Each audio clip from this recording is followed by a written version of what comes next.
तो दोस्तों welcome to all आपके अपने YouTube चैनल थर्ड पोल सॉल्यूशन में। दोस्तों आज हम बात कर रहे हैं 8th ग्रेड सामाजिक विज्ञान के कक्षा 6 के बारे में।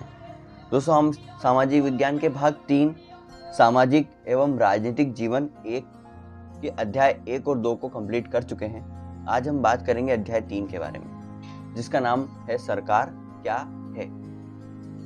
दोस्तों बिना किसी देरी के जल्दी से शुरू करते हैं प्रश्न नंबर 1 पर। अमेरिका में महिलाओं को वोट देने का अधिकार प्राप्त हुआ, कब हुआ? इसका उत्तर है ऑप्शन सी 1920 में। इससे पहले महिलाओं को अधिकार नहीं था मतदान करने का। प्रश्न नंबर 2 पर आते हैं। हमारे देश में शासन प्रणाली है, कैसी शासन प्रणाली है? तो इसका आंसर है ऑप्शन ए लोकतांत्रिक शासन प्रणाली है। प्रश्न नंबर 3 है किसी भी देश को विभिन्न निर्णय लेने एवं कार्य करने के लिए जरूरत होती है, किसकी जरूरत होती है? इसका उत्तर है ऑप्शन बी सरकार की जरूरत होती है। बिना सरकार के हम किसी भी देश का संचालन कैसे कर सकते हैं? प्रश्न नंबर 4 मोहल्ला, गांव या शहर की सरकार के स्तर को कहा जाता है। इसका उत्तर है ऑप्शन ए स्थानीय स्तर। प्रश्न नंबर 5 दोस्तों, इनमें से सरकार का अंग नहीं है कार्यपालिका, न्यायपालिका और व्यवस्थापिका। दोस्तों कार्यपालिका और न्यायपालिका और व्यवस्थापिका है, लेकिन नगर पालिका व्यवस्थापिका का अंग है। इसीलिए यहाँ पर हम पॉइंट डी को करेक्ट मानेंगे। और अगर आपको लगता है कि इसका उत्तर कुछ और होना चाहिए तो आप कमेंट करके बता सकते हैं। ठीक है, चलिए आगे बढ़ते हैं। प्रश्न नंबर 6 पर रिक्त स्थानों की पूर्ति कीजिए। इसका पॉइंट है ए है लोकतंत्र में सरकार बनाने का कार्य जनता मतदान के माध्यम से करती है। ठीक है, पॉइंट बी है अमन 18 वर्ष की आयु पूर्ण कर चुका है, उसे अब मताधिकार प्राप्त होगा। मतलब जब भी व्यक्ति भारत का 18 वर्ष की आयु पूर्ण कर लेता है तो उसे मताधिकार यानी कि वोट डालने का अधिकार प्राप्त हो जाता है। पॉइंट सी है राजा या रानी के पास निर्णय लेने और सरकार चलाने की शक्ति राजतंत्र शासन में होती है। अर्थात जहां राजतंत्र होता है वहां निर्णय कौन लेते हैं? राजा और रानी लेते हैं। पॉइंट डी की बात करें, क्षमा करना, पॉइंट डी की बात करें तो राष्ट्रीय स्तर की सरकार का संबंध पूरे देश से होता है ना। पॉइंट ई है मध्य प्रदेश सरकार राज्य स्तर सरकार का स्तर है। ठीक है, यहाँ पर स्तर लिखना सही नहीं होगा, इसे आप इस प्रकार कर लेना कि मध्य प्रदेश सरकार राज्य सरकार का स्तर है या क्षेत्रीय राज्य सरकार का स्तर है। इस प्रकार इसको हम लिख सकते हैं। प्रश्न नंबर 7 पर आते हैं। किसी भी देश को सरकार की आवश्यकता क्यों होती है? इसका उत्तर है हर एक देश को विभिन्न निर्णय लेने एवं कार्य करने के लिए सरकार की जरूरत होती है, जो देश की आर्थिक, सुरक्षात्मक एवं सामाजिक आवश्यकता की पूर्ति करे। प्रश्न नंबर 8 पर आते हैं। सरकार द्वारा किए जाने वाले प्रमुख कार्यों को संक्षेप में लिखिए।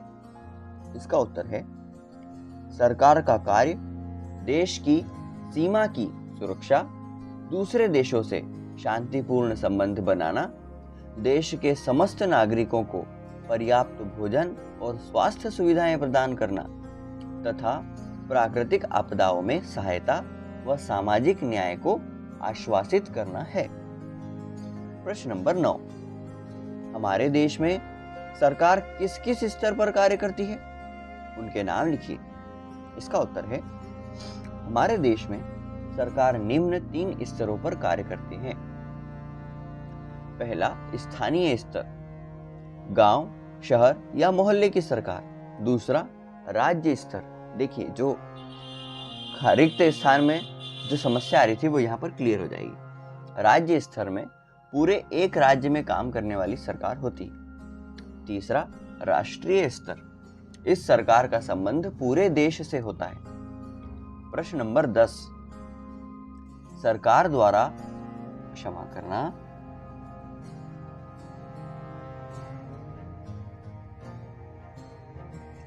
सरकार द्वारा बनाए गए कानूनों का पालन करना क्यों आवश्यक होता है? अपने शब्दों में लिखिए।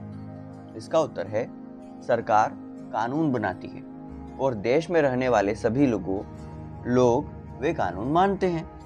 केवल यही वह तरीका है जिससे सरकार काम कर सकती है। सरकार के पास जैसे कानून बनाने की शक्ति होती है, वैसे ही यह ताकत भी होती है कि वह लोगों को कानून का पालन करने हेतु बाध्य करे ताकि देश सुचारू हो। इसको हम समझते हैं दोस्तों, अगर किसी देश में किसी भी सरकार के नियम को जनता ना माने तो क्या वह सरकार सुचारू रूप से या व्यवस्थित तरीके से कोई कार्य कर सकती है?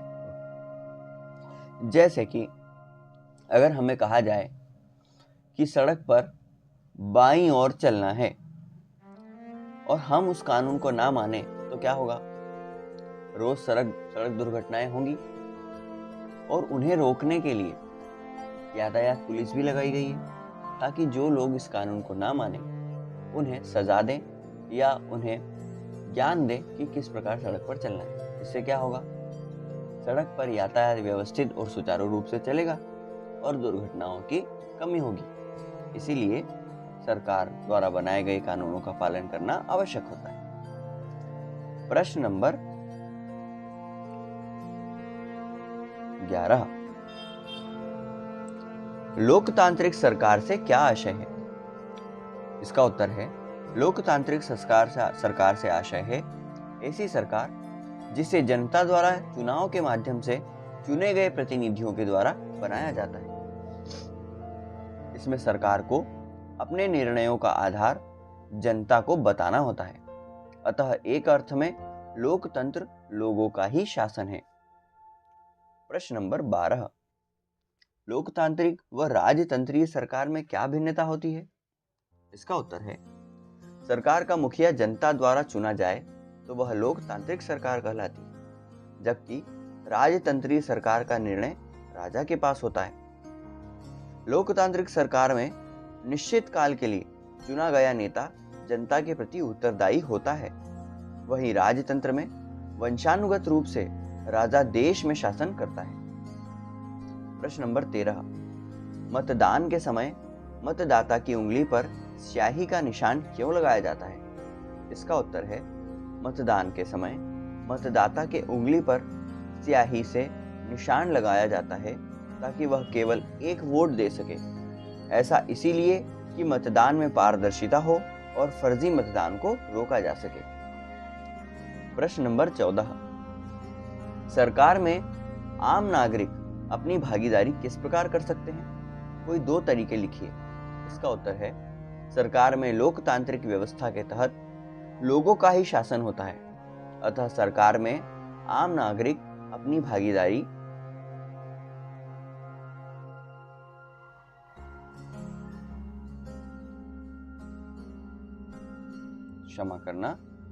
पहला, चुनाव में उम्मीदवार के रूप में, दूसरा, चुनाव में अपने मताधिकार का उपयोग करके सुनिश्चित कर सकता है। प्रश्न नंबर 15, आजादी के पूर्व किन्हें मत देने का अधिकार था? क्या वर्तमान में मताधिकार में किसी प्रकार की भिन्नता है? इसका उत्तर है, भारत में आजादी से पहले बहुत ही कम लोगों को वोट देने का अधिकार था। केवल वही व्यक्ति वोट दे सकता था जिसके पास संपत्ति हो तथा शिक्षा की डिग्री हो। इसके अलावा मजदूर वर्ग, अशिक्षित तथा गरीब लोगों को वोट देने का अधिकार नहीं था। लेकिन वर्तमान मताधिकार पूर्ण रूप से भिन्न है। आज हर वर्ग के वयस्क नागरिक को मताधिकार प्राप्त है। प्रश्न नंबर 16, राष्ट्रीय, राज्य एवं स्थानीय सरकार के कोई 2 कार्य लिखिए। देखते हैं। उत्तर है, राष्ट्रीय सरकार के 2 कार्य, देश की सुरक्षा व्यवस्था करना दूसरा, देश की प्रशासनिक व आर्थिक व्यवस्था करना। राज्य सरकार के कार्य क्या हैं? पहला है राज्य की स्वास्थ्य व खाद्यान्न व्यवस्था को व्यवस्थित करना। दूसरा, राज्य की प्रशासनिक व शिक्षा व्यवस्था को सुचारू करना। तीसरा, स्थानीय सरकार। स्थानीय सरकार के दो कार्य हैं। पहला, स्थानीय नगरीय व्यवस्था करना। दूसरा, जल स्वास्थ्य की व्यवस्था करना। ठीक है दोस्तों, आज का अध्याय यहीं समाप्त होता है। वीडियो अच्छा लगे तो लाइक करना, सब्सक्राइब कर देना और दोस्तों के साथ शेयर कर देना। कोई कमेंट हो तो वो भी कर देना, कोई सुझाव हो वो भी लिख देना। चलिए मिलते हैं अगले वीडियो में, तब तक के लिए नमस्कार।